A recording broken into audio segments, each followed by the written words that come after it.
Welcome to the Be That Healing Girl podcast. And today's episode is going to be about how to stop getting anxiously triggered in your safe relationship. Keyword there, safe. And this is going to be a great episode for you if you know in your heart that your person is a good person. They're a good partner. They are maybe consistent. They show up for you. They follow through. They might even reassure you, and they're calm. They treat you well. And at the same time, you are internally second guessing. You are freaking out. You're overthinking every little thing because maybe you're anxiously attached. And the confusing piece around this is that nothing could technically be wrong. Like logically, you know, nothing is wrong. You trust them. They've proven themselves to you, and you have the relationship and the love that you want, but you cannot relax, right? You are white-knuckling it. You are bent up out of shape for no reason, and your butthole is just clenched. You cannot relax and even enjoy the tiny little moments that actually make a relationship so sweet. And at the end of the day, you might be ruining a good relationship. You might be pushing a really great person away. Maybe you're feeling like they're at their breaking point. Maybe they're telling you they're at their breaking point. And when nothing is technically wrong, when zero is happening, but in the inside, you are just kind of making mountains out of molehills, and you find problems where there aren't any, then I totally get it. This is going to be a great episode for you. So let's dig in. And if you're new here, my name is Claire. I'm a relationship coach. I love helping people just like you who are high achievers with receipts to prove it. You've got the degrees behind your name, the letters, MD, PhD, Esquire, or maybe you're a academic, right? Maybe you're kind of a nerd, or maybe you are an entrepreneur that has a book of business, or you have investments. And while all of that is working for you in your career and outside your life, your inner world, when it comes to your relationship, the inner workings of your mind and how you feel with a good partner is all jacked up. Okay, you are just riddled with overthinking and anxiety. And if that is you, you are in a good place. You're in the right spot. Welcome, welcome, welcome. And thank you in advance, hitting the 5 stars. Really appreciate it. It helps to keep the show going. It also helps me to know that people out there are listening, and it means so, so much. Like Spotify, y'all are killing the game. Apple, come on. Come on, Apple people. I know you're out there listening, so thanks ahead. And I want you to make sure to really dig down and stay for the entire episode, because so much of what I teach into turning anxious into a secure attachment is multi-layered. So I'm going to drop the one thing that actually makes a triggered reaction worse. And I know some of you unintentionally are doing it on purpose. So let's make sure we learn all the things, and I can't wait to share more about it. And just a quick client win, my girl, Nat, we'll call her that. She, when she first came to me, she's a one-on-one client. When she first came to me, she had been with her partner for a minute, like a significant amount of time. And she really felt like she was doing a lot of the work, right? Like a lot of the emotional labor of the relationship. She felt like she was constantly kind of making the plans and trying to get together and all these things. And it was really exhausting for her. And of course, she tended to overthink and really overfunction in the relationship. And now what has been so incredible, she has been in my circle for a while, and she recently doubled down, and in working together one-on-one, she got a big connection. Like we kind of got 2 big pieces connected for her in her relationship. And her boyfriend is, because she has changed so much internally, literally, her boyfriend is so much more supportive. Like she's able to receive more of what he actually wanted to offer her in the first place, and has been really showing up for her, like kind of surprised her by coming to one of her big things that she didn't really tell him about. And like she wasn't really clear in her ask. And it's been so incredible to watch her relax in the relationship, to allow him to show up for her. And she's enjoying the sweet life. It's kind of cool. And just really proud of her. So let's give her some love. And I was thinking about this topic today around how to stop getting anxiously triggered, right, in a safe relationship. And something came up for me recently. I had some big feels, some big feels recently. And Craig, my husband, who used to be more avoidant, now we're secure. He was really kind of saying all the right things, right? He was really being attentive, but for some reason they in that moment weren't really sticking for me, right? And it took me a couple hours, maybe even the next day, to really come to grips with it and, number one, admit it, and also to just kind of get real with myself around it and figure out why. And I figured out, oh, duh, I just saw my dad. I had this big surgery a couple weeks ago, and I really got super clear that it had zero to do with him.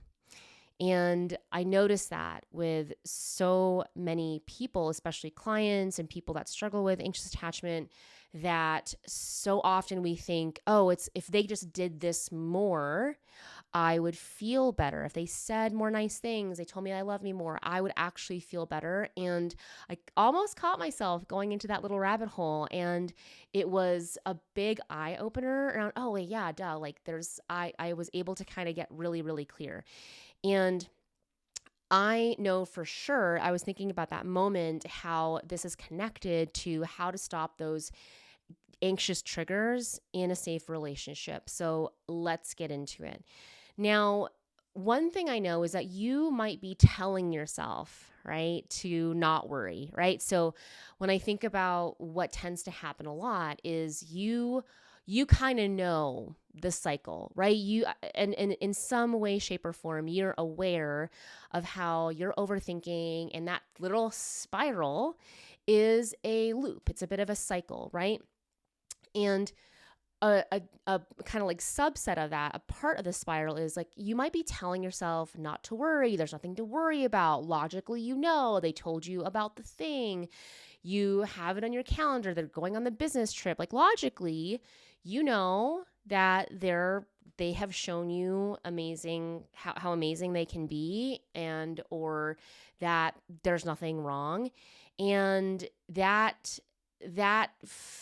still is skyrocketing your anxiety. Okay, like you're telling yourself not to worry. I'm not going to worry. It's fine, and it is actually not making you feel fine. It is just making your anxiety worse.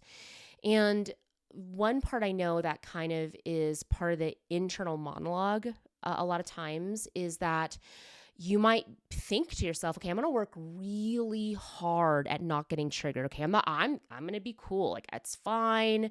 We're having a great weekend. This getaway is going great. It's been a great week. It's all good. And then even though you're telling yourself that, you are still spiraling harder, right? You are just maybe watching Netflix, and they didn't think something was funny, and you're like, oh my gosh, like, are they okay? Like, what's wrong with them?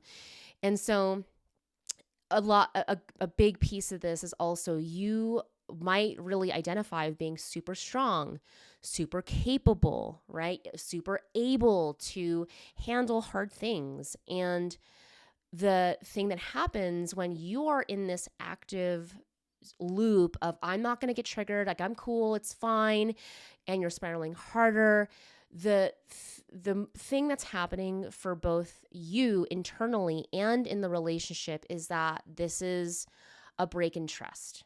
Okay, a break in trust happens. And that happens because you're probably trying to be more careful, right? So you're like, okay, I'm not going to spiral. I'm not going to like make this get weird, and I'm just going to be cool. I'm going to be cool. And so you're trying to be super careful. Like you're trying to watch what you say, or maybe you're like, okay, maybe we'll just do what they want. Like, okay, I want to go to the movies, but they want to go to watch and I'll just do that, right? I'll just be super careful. And in that, you're actually becoming less natural.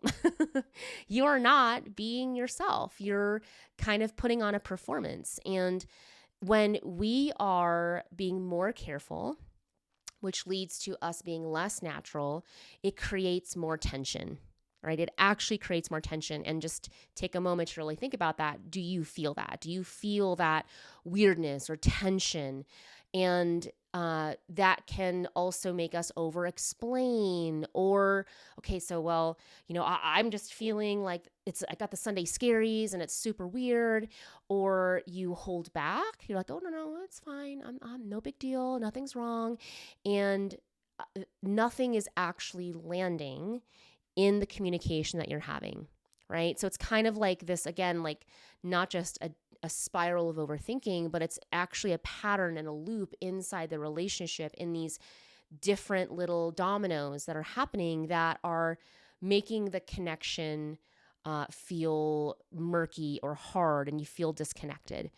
And the more tension that we have inside the relationship, whether we're trying our best not to have that happen, and again, the irony is the more that you're trying not, the more you're being careful, like it's actually feeding the loop, that the more tension, the more the communication kind of is off, right? The relationship is going to actually feel, the harder you try, it's going to feel more unstable. It's going to feel unpredictable to you. I mean, I can just relate. Like, I would feel very off kilter. I would feel very like stirred up. And you could also probably know and feel that the relationship feels like it's unpredictable, it's unstable, like it all could just kind of break apart. And the hard truth about this is the same version of you that's trying so hard not to mess things up, that is the version of you that is creating the actual pressure. All right. So again, the same version of you that is trying to be so careful to not mess things up, it is that version of you that you're being that is actually creating the pressure, that is creating the disconnection that you don't want. And I just want to throw this out there because a lot of times the natural reaction is again to overthink, right? That's probably why you're listening to this episode, is because you tend to overthink. And overthinking is a thought problem, okay? Feeling good in a relationship is about feeling, right? So you can't outthink your way into feeling more safe.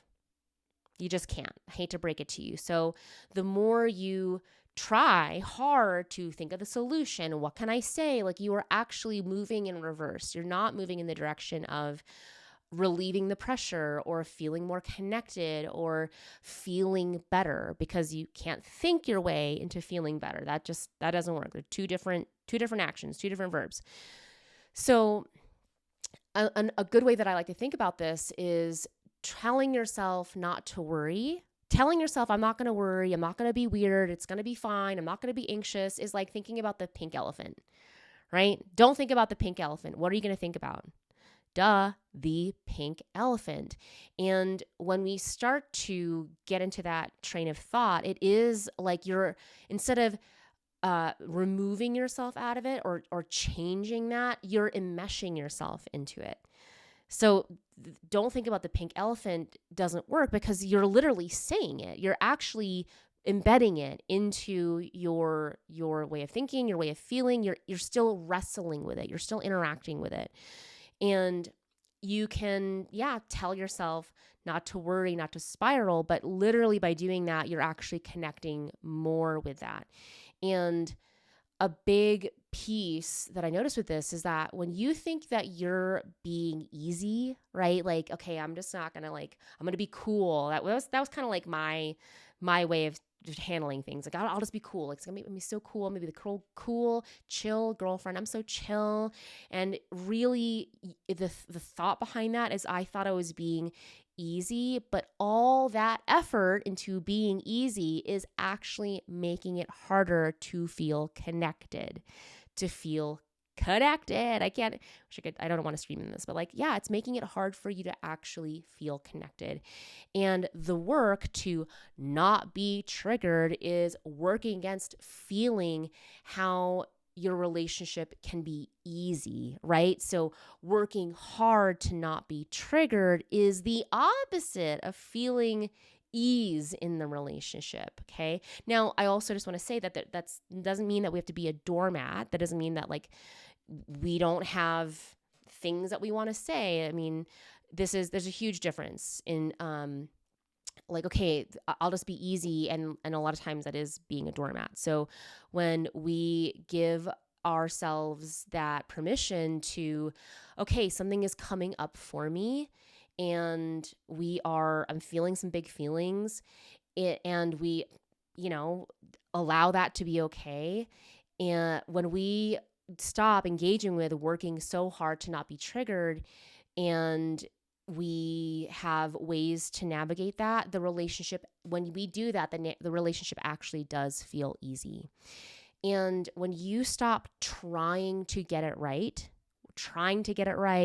or trying to be right, that is when the connection actually feels easier. That's when it feels like you don't have to, like Natalie, like work so hard, right? That you don't have to do all the heavy lifting in the relationship. You're not trying to hold that connection together because you're actually giving it space to breathe, right? So when you stop engaging with trying to say the right thing, trying to get it right, that is actually the moment and the doorway into things feeling so much easier. And yeah, you're not feeling all the weight of I've got to make the relationship function, like I'm the one pushing things forward and da da da da.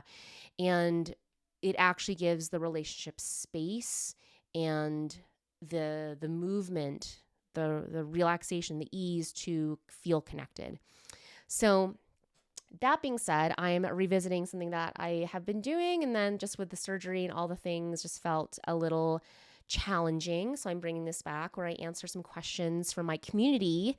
And part of the reason why I love my community so much is that we are literally breaking down the process. Like, I love a good process. I love teaching step by step and having literally like a step-by-step process that works. And so I love to answer questions from the community, and Tanya has a question here, and let's dig into it. So Tanya says, I've been dating a wonderful man who is so gentle and a balm for my nervous system, BALM, not a BOMB. I was anxious when he wouldn't text in my time frame or want to see me as much as I wanted to see him. Prior to him, I was in a toxic and painful push-pull relationship. I realized I was sabotaging this lovely relationship and that I needed to get into the girl gang to support my therapy work because I wasn't integrating and I was creating the issues. My question is, how do you reset and let your partner know you were bringing up your ish in the relationship? How do you slow it down and let it slow down, let it slowly build without making them think you're pulling back from the relationship? I don't want to over explain, but I want to acknowledge his feedback and take accountability for how I've shown up.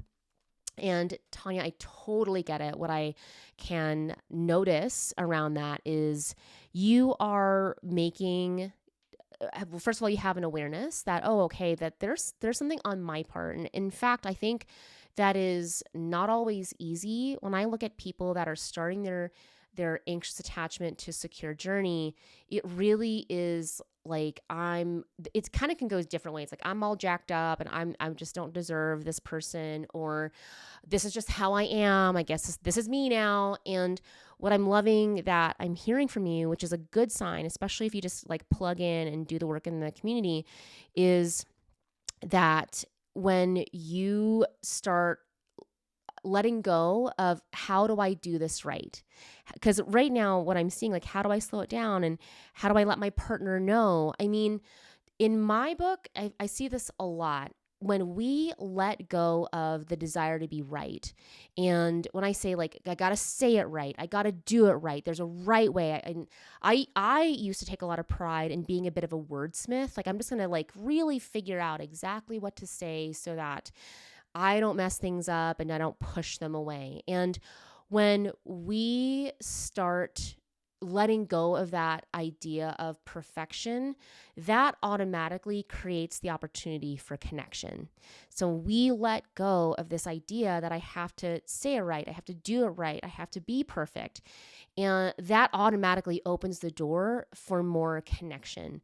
And when you prioritize connection, I really believe this, you can say things quote unquote wrong, right? Like semantically, or the way you put the sentences together. Like you could technically say the wrong thing and still build intimacy together, because again, relationships aren't about perfection, they're about connection. And you're in the community, so learning step by step how to build intimacy and connection is built in. So stay connected. So proud of you for just knowing that this is something that you want to work on, and we're going to work on it together.